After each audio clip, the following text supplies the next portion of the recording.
Bonjour, mon nom est David Cloutier, je suis directeur régional au Groupe Investors dans la région de Québec. Bonjour, mon nom est Nicolas Shields, aussi directeur régional avec le Groupe Investors à Montréal. Fernand Loisel, directeur régional au Groupe Investors à Montréal. Peut-être pas. Rendement, risque, innovation, éthique. 4 mots, 4 grands piliers de la finance actuelle. Finance qui a énormément évolué au cours des dernières années. Des entreprises ont longtemps cru qu'avoir un rendement supérieur à ses concurrents, c'était suffisant pour se tailler une place de choix sur le marché. Les crises financières des dernières années ont largement démontré que ce n'est pas suffisant. Toute entreprise peut faire faillite si elle n'évalue pas bien les risques auxquels elle est exposée et qu'elle ne met pas en place des moyens de gestion efficaces. On pourrait croire que maximiser le rendement, minimiser les risques est la seule chose qu'on a à faire en finance, mais non. Dans un monde aussi concurrentiel que le nôtre, on se doit d'innover. Ce que votre entreprise, messieurs Labranche, avait su faire en développant de nouveaux produits au niveau des grains, mais également des produits sur mesure au niveau des cages. Et dans l'ère actuelle, on se doit d'accorder une importance particulière à l'éthique, au développement durable, afin d'assurer la pérennité de notre entreprise, mais également du secteur en entier. Aujourd'hui, notre équipe, la firme de consultants SFL, formée de Pierre-Olivier Laflèche, Léo Sangassier et moi-même, Isabelle Gaulin, allons répondre au mandat que vous nous avez confié en gardant en tête ces 4 grands piliers. Vous nous avez demandé d'évaluer la possibilité d'un projet d'exportation et de distribution aux États-Unis. Pour ce faire, on va d'abord vous présenter la situation actuelle de votre entreprise, un court diagnostic avec une cartographie des risques, les alternatives qui s'offrent à vous, notre recommandation, puis également la mise en œuvre de celle-ci. Donc, pour commencer, Bec & Croc est une PME québécoise qui se spécialise dans le secteur des produits pour animaux, comme Isabelle l'a dit, surtout le grain et pour les oiseaux et les rongeurs. Présentement, le chiffre d'affaires de l'entreprise est de 700 000. Je vais vous présenter la cartographie des risques de l'entreprise que nous avons fait. Pour ce qui est de la concurrence, c'est sûr qu'à ce niveau-là, pour l'instant, ce n'est pas un grand risque pour l'entreprise. L'entreprise œuvre dans un marché qui est spécialisé, donc ça fait en sorte qu'il y a peu de joueurs. Donc ça, c'est quand même bien pour vous. Par contre, dans le cadre d'un projet d'expansion, c'est sûr que ça va être, c'est pas à négliger. On change de marché, on va vers les États-Unis, donc là, on va faire face à plus de concurrence. Donc ça va être vérifié. Maintenant, pour ce qui est d'équipement, à ce niveau-là, il y a un risque quand même assez plus élevé. Présentement, la chaîne de production satisfait la demande. Encore là, dans l'éventualité d'un projet d'expansion, ça va être important de s'assurer qu'on a l'équipement et tout, que ce soit l'informatique ou encore là, la chaîne de production, on puisse répondre à cette demande, à la forte demande. De plus, présentement, l'équipement, comme on a pu le lire dans la documentation, avec le nouvel équipement, on va mieux satisfaire les normes de santé et sécurité au travail, ce qui est bien au Québec, qui est important. Maintenant, pour ce qui est du taux de change, c'est sûr que maintenant, il n'y a pas un très grand risque de taux de change pour l'entreprise. La majorité des ventes sont faites au Québec, donc ça, c'est correct à ce niveau-là. Par contre, encore là, au niveau d'un projet d'expansion, c'est sûr que ce n'est pas à négliger. Comme par exemple, là, maintenant, la baisse de l'or canadien, c'est quand même assez bien pour votre entreprise. Ça vous permet d'avoir un prix plus compétitif sur d'autres marchés. Donc, c'est encore là. Maintenant, pour ce qui est des ressources humaines, vous semblez utiliser une structure plutôt familiale, ce qui est bien, 5 employés incluant vous. Donc, à ce niveau-là, ce n'est pas un problème. Par contre, dans l'éventualité qu'il y ait une absence, ou que ce soit par santé, maladie, etc., c'est sûr qu'à ce niveau-là, ça peut être un danger pour la continuité de l'entreprise afin de satisfaire la demande. Et de plus, M. Labranche, vous allez vous diriger vers la retraite, donc ça va être important de préparer un certain transfert de connaissances avec votre fils pour... Au niveau des solutions possibles, vous nous avez mandaté afin d'évaluer un projet spécifique qui est de développer la vente, l'exportation de vos produits aux États-Unis. Bien évidemment, on a fait l'évaluation de ça davantage financière. On a également abordé l'idée d'aller aux États-Unis, mais au lieu de fonctionner comme vous l'entendez avec l'exportation indirecte, mais d'aller avec l'exportation directe. Bien évidemment, on a un petit peu moins de données financières à ce niveau-là, mais on l'a quand même évalué de façon qualitative. Puis également, pourquoi pas, d'aller voir vers le marché plus canadien au lieu d'aller vers les États-Unis. Quelles seraient les différences à ce niveau-là? Au niveau des critères, on a utilisé la vente, donc la valeur actuelle nette de votre projet. Ensuite, le taux de rendement interne, puis également le délai de recouvrement de votre investissement initial. Au niveau plus qualitatif, donc d'aller avec ce que vous avez pensé comme idée, avec l'exportation indirecte aux États-Unis, ce que ça vous apporterait comme avantage, premièrement, c'est un nouveau marché où vous n'êtes pas présentement, donc nouveaux clients, une bonne possibilité de rendement. Ensuite, rentabilisation de la machinerie. Vous nous avez mentionné que votre machinerie, elle est désuète. Donc, que vous fassiez le projet ou non, finalement, vous allez devoir la changer dans les prochaines années. Présentement, avec celle qu'on a évaluée, sa capacité de production est beaucoup plus élevée que celle que vous avez actuellement. Donc, si vous changez de machinerie pour celle-ci, vous allez avoir une capacité de production qui ne sera pas utilisée si vous n'allez pas vers un projet, quel qu'il soit, pour augmenter vos ventes afin de rentabiliser la machinerie. Ensuite, il y a une partie du risque finalement qui va être supportée par les distributeurs si vous fonctionnez de façon indirecte, étant donné que vous leur vendez à eux, qu'ensuite eux doivent s'assurer de trouver des clients, s'assurer de vendre vos produits. Il y a une partie de ce risque-là qui est assumée, donc qui n'est pas pour vous. Au niveau des inconvénients, vous perdez le contrôle au niveau de votre produit un petit peu. Une fois que vous l'avez vendu à eux, eux peuvent le vendre sous leur propre nom. Ils peuvent le vendre à des prix variés également, donc vous perdez un petit peu le contrôle à ce niveau-là. C'est votre produit, vous l'avez développé. Ça peut être quelque chose qui vous dérange. Il y a également un risque associé au taux de change, comme on vous l'a mentionné. Pour le moment, c'est favorable, mais on ne peut jamais prédire comment ça va aller. Si jamais le dollar canadien venait à s'apprécier davantage, au niveau des États-Unis, peut-être qu'ils trouveraient ça moins avantageux d'acheter des produits canadiens et ils voudraient se retourner finalement vers un produit aux États-Unis. Donc, ça peut être un risque pour vous. Si vous y allez, mais avec la méthode directe dans ce cas-ci, ce que ça change, dans le fond, au niveau des normes, votre étiquetage, vos produits, les normes sont les mêmes en ce moment aux États-Unis qu'au Canada. Donc, vous n'auriez pas besoin de réétiqueter vos produits, seulement s'assurer que vous avez la version anglaise et français. Donc, ça, c'est un avantage pour vous, pas de coût à ce niveau-là. Encore une fois, rentabilisation de la machinerie, que vous fassiez le projet de façon indirecte ou que vous en fassiez un autre, si vous changez votre machinerie, il faut trouver quelque chose à faire avec elle, sinon c'est un gros investissement. Vous gardez davantage le contrôle de votre produit, donc vous gardez votre notoriété, ça va être votre marque, c'est vous qui le distribuez, la qualité, les prix, vous gérez tout ça. Ça vous permet une meilleure marge de profit. Plus on élimine l'intermédiaire, plus on s'assure un profit supérieur. Par contre, bien évidemment, présentement, vous n'avez pas de réseau de distribution, vous n'avez pas de contact aux États-Unis. Donc, c'est sûr que ça va vous amener à supporter davantage de risques, ce qui vient normalement là, lorsqu'on augmente nos marges de profit, le risque suit. Donc, c'est deux inconvénients. Pour ce qui est d'avantages au niveau Canada, on n'a pas fait de tableau en tant que tel, c'est pas mal les mêmes risques qui restent. Vous n'avez plus le risque de taux de change qui n'est plus présent parce que bon, vous êtes dans les mêmes devises. Puis vous avez tous les mêmes avantages finalement que vous allez retirer de vendre votre propre produit. Mais encore là, vous n'avez pas nécessairement plus de contacts. Pour ce qui est de l'analyse en tant que telle, plus financière, on a dû poser certaines hypothèses. La plus grosse hypothèse est bien entendu le taux d'actualisation avec lequel on actualise nos flux. On s'est basé sur la méthode du build-up. Donc, en utilisant d'abord une prime par unité de risque de 5,4 % qui vient de l'étude Fernandez qui est effectuée sur plus de 70 pays et qui est la moyenne canadienne là, au cours des dernières années. Ensuite, un risque d'entreprise de 5 %. Comme vous avez pu voir dans notre cartographie des risques, présentement, il y a quand même plusieurs risques associés à votre entreprise. Au niveau de la taille, il y a peu de concurrents. Par contre, on ne peut pas négliger là, les gros grossistes là, qui vendent en grosse quantité. On est allé avec un taux de 3 %, un taux sans risque de 2 %, qui est le taux des obligations fédérales à long terme, là, quand même constant depuis les dernières années. Puis, au niveau du risque du secteur, on est allé avec un risque de 1 % qui étant quand même faible. On sait que les animaux de compagnie prennent de plus en plus de place dans les foyers, dans les familles. Donc, c'est pas quelque chose... C'est pas un produit qui est essentiel, mais c'est pas un produit non plus que les gens vont éliminer de leur quotidien là, comme ça.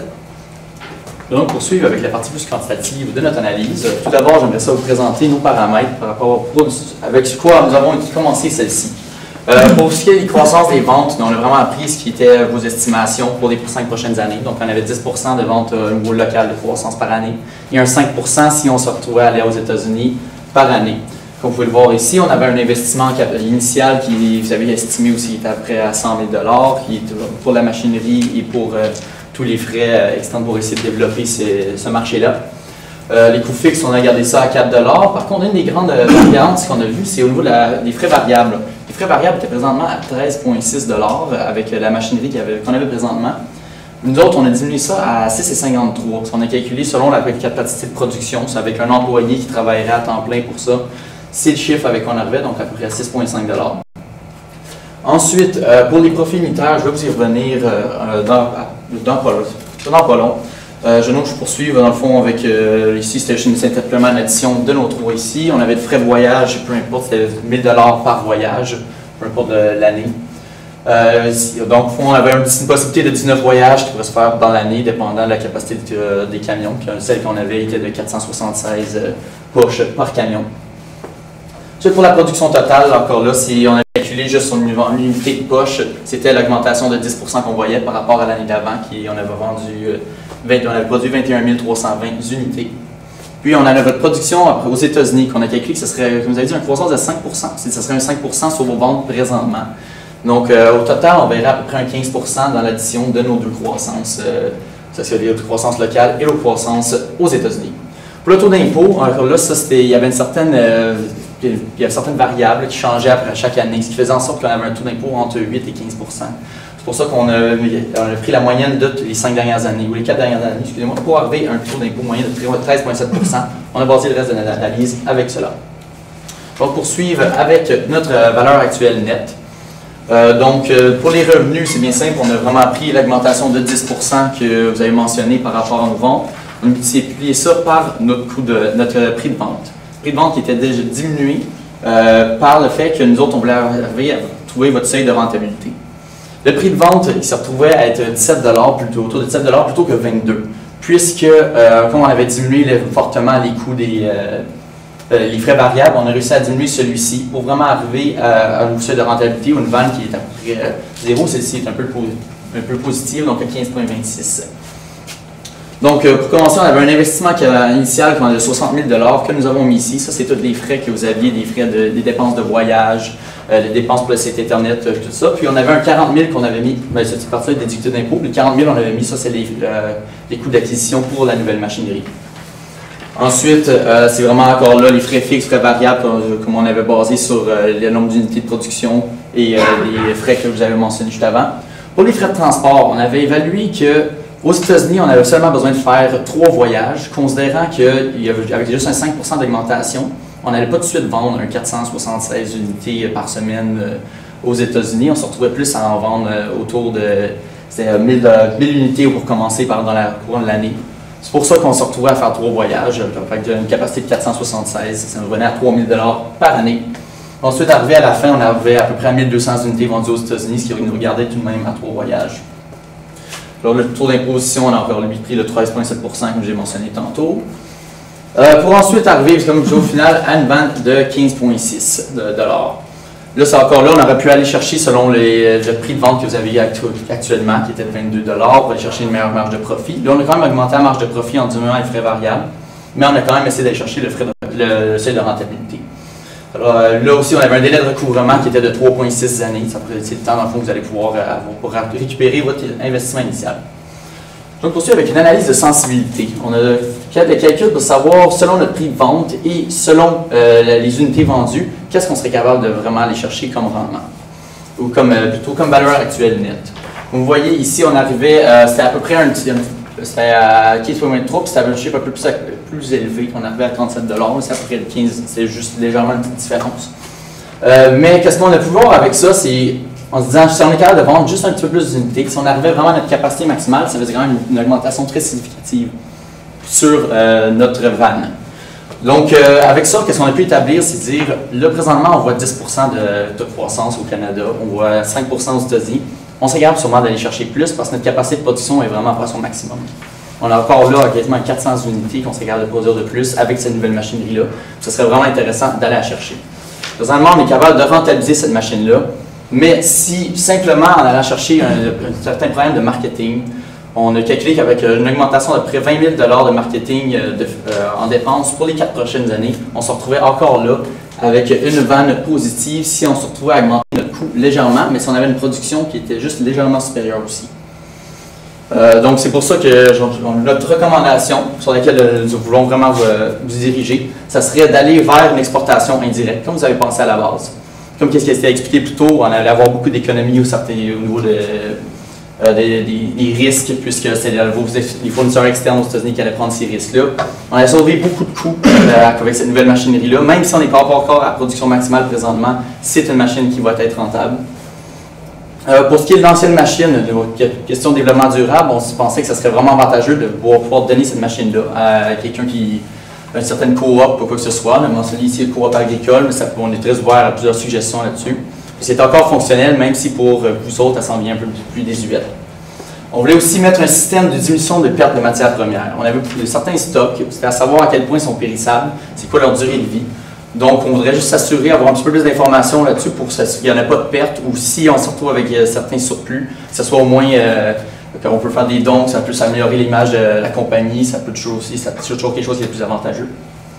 Ensuite, on voulait chercher une recherche de subventions pour l'investissement. Vous avez mentionné quand même qu'au niveau local, il y avait des moyens d'avoir des financements sans intérêt. Ça serait l'idéal. On ne sait pas exactement jusqu'à combien ils seraient prêts à aller chercher, mais qu'est-ce que nous autres on chercherait, ça serait vraiment on pourrait vous recommander, dans un cas un peu plus pessimiste, d'investir un 40 000 $ pour Marco. Puis ensuite, le reste de 60 000, excusez-moi, un 60 000 pour, 40 000 pour Marco, oui. Puis on irait chercher quand même un financement sur la machinerie de 40 000 $. C'est un actif qui peut être bien amortissable. On peut aller chercher, il y a plusieurs banques qui sont prêtes à faire ça. Sinon aussi, on aurait des organismes comme Investissement Québec, des fois qui seraient prêts à investir dans des entreprises comme la vôtre, pour justement aller chercher, financer ça au complet sans intérêt. Donc maintenant, je vais continuer avec la cartographie des risques selon nos recommandations. Donc pour ce qui est de la concurrence, c'est sûr que ça va rester un marché quand même très spécialisé avec peu de concurrents. Par contre, en allant aux États-Unis, c'est sûr que, comme je vous ai dit tantôt, il va y avoir un peu plus de risque de concurrence. Encore là, ce qu'on peut suggérer, c'est peut-être signer des contrats avec les distributeurs aux États-Unis afin de s'assurer, exemple, signer un contrat de 3 ans avec un distributeur pour s'assurer que c'est nous leur producteur principal et de garder ces liens-là. Maintenant, pour ce qui est d'équipement, c'est sûr que le fait de faire des investissements, ça va permettre à votre chaîne de production d'être plus productive et être plus efficace. D'ailleurs, vous allez encore, comme j'ai dit tantôt, vous allez bien répondre aux normes de santé et sécurité au travail, qui est très important. Pour ce qui est du taux de change, encore là, le fait de signer des contrats avec nos distributeurs, ça fait en sorte que une diminution ou une augmentation du taux de change du dollar canadien, ça aura un moins grand impact sur l'entreprise. Donc, les contrats vont nous permettre d'être un peu protégés de ce côté-là. Pour ce qui est des ressources humaines, comme j'ai dit tantôt, préparer, dans le fond, ça va être de préparer le transfert de connaissances vers votre fils afin que quand il va avoir des tâches,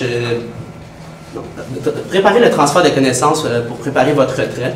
Et de plus, quand votre fils va prendre plus de place dans les tâches administratives, ça va être important d'aller chercher un chef de production afin de le remplacer. C'est ça. Puis... OK. Donc, au niveau de la mise en œuvre de ce projet-là, on vous a parlé de plusieurs éléments.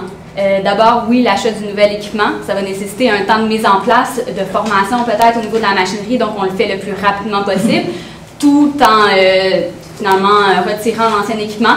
Et comme on vous le mentionnait également, s'il y a encore une valeur de revente, c'est possible de vendre à faible coût aussi, pas nécessairement le donner, seulement avec l'information qu'on avait, semblait être désuet pour le moment.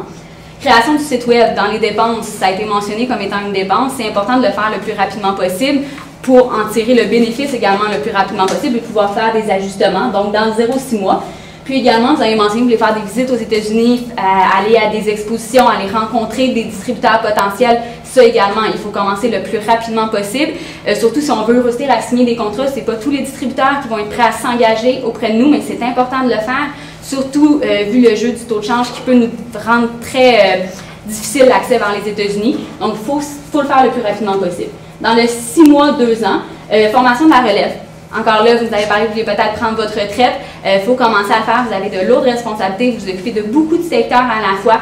Donc, de voir qu'est-ce que votre fils veut prendre comme responsabilité et quelles responsabilités devront être transférées peut-être à un autre employé. On perd un employé, veut pas. Donc, en engager un autre et le former davantage. Peut-être également que votre femme veut prendre sa retraite en mettant que vous. Donc, on perd 2 employés dans ce cas-là.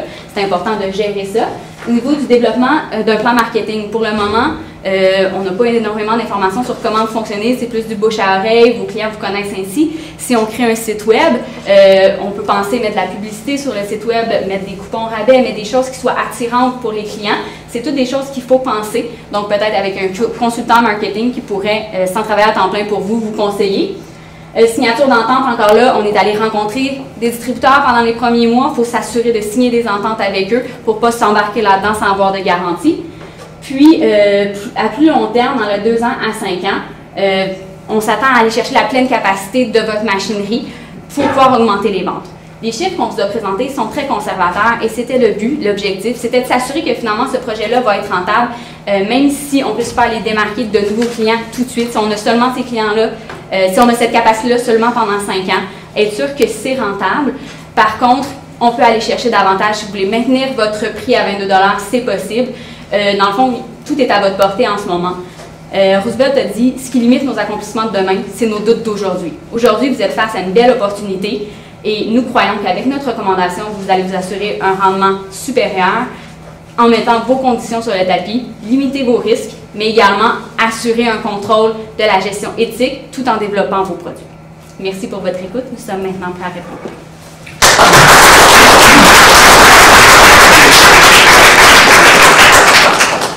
Vous nous aviez parlé au tout début, dans les solutions possibles, du développement du marché canadien. Mais peut-être qu'il manque des slides, mais j'ai pas entendu ou j'ai pas vu rien de ça dans la présentation. Dans le fond, on n'a pas fait d'autres tableaux, mais c'est sensiblement le même tableau que d'aller aux États-Unis, mais avec finalement, que ce soit par vous-même, de façon directe ou de façon indirecte, vous avez pratiquement les mêmes avantages et désavantages dans le sens où vous n'avez pas de contact, vous n'êtes pas implanté, excepté le taux de change qui n'a plus d'impact. Les risques sont les mêmes et étant donné que vous semblez vouloir aller davantage vers le marché États-Unis pour faire utiliser aussi le taux de change, on vous recommande davantage ça. On avait davantage de chiffres également sur la croissance. Okay. Mais vous n'avez pas tenu compte dans vos prévisions. Vous avez tenu compte seulement du marché américain puis du marché canadien, québécois.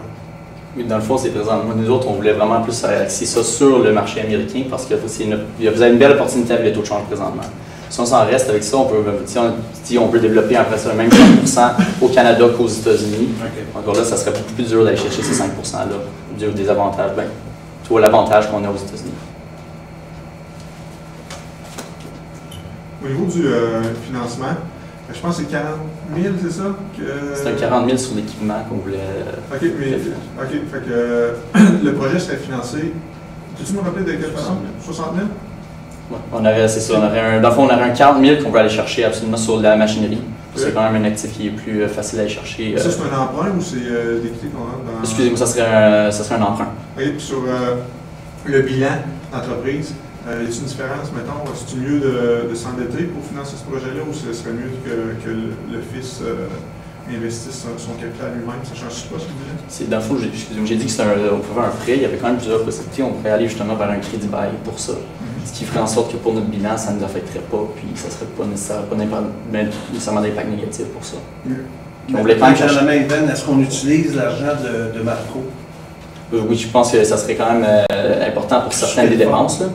C'est pour ça que j'avais mentionné, il y avait vraiment peut-être un montant pour le site web qui était un 12 000 $, puis peut-être les visites aux États-Unis qui étaient un 20 000 $. Si on est capable d'aller chercher peut-être un 32 000 $, si lui était prêt à déjà investir 100 000 $, c'est pas mal moins significatif, donc il va prendre moins de risques pour Marco. Donc on pense qu'il y a une petite partie de sa part, si on se retrouve prêt avec financement ou quoi que ce soit, quel l'intérêt. Sous quelle forme? Un billet ou. Ça serait un investissement en capital. Comme ça, lui, il voulait aller chercher. Oui, lui, il voulait chercher déjà 100% de la compagnie à long terme. Donc, aller chercher une petite part pour ça pour lui maintenant, ça peut être un début pour cette démarche. Je vois deux risques d'aller aux États-Unis. On a l'accord de libre-échange avec les États-Unis qui est favorable actuellement. On a le nouveau président Trump qui a parlé peut-être de couper dans cet accord-là. Donc ça, est-ce que c'est un risque que vous avez pris en considération aussi, la nouvelle présidence américaine? C'est pas quelque chose qu'on avait pris en considération présentement. C'est vraiment nous autres, on a considéré qu'on a essayé les échanges-là continueraient. Puis, comme vous dites, c'est un marché, les relations entre Canada et les États-Unis sont quand même très bonnes présentement, même si il y a certaines politiques qui sont un peu plus extrémistes. Mais c'est pas quelque chose qu'on voyait qu'il allait avoir, qu'on estimait qu'il allait avoir à court terme. Et mon autre préoccupation avec le marché des États-Unis, c'est que vous avez mentionné que le coût du transport serait fixe dans les 4-5 prochaines années, mais on sait que le prix du pétrole, lui, varie. Donc, le coût du transport peut varier également. Donc, ça aussi, je pense que c'est quelque chose que vous devriez prendre en considération dans vos recommandations.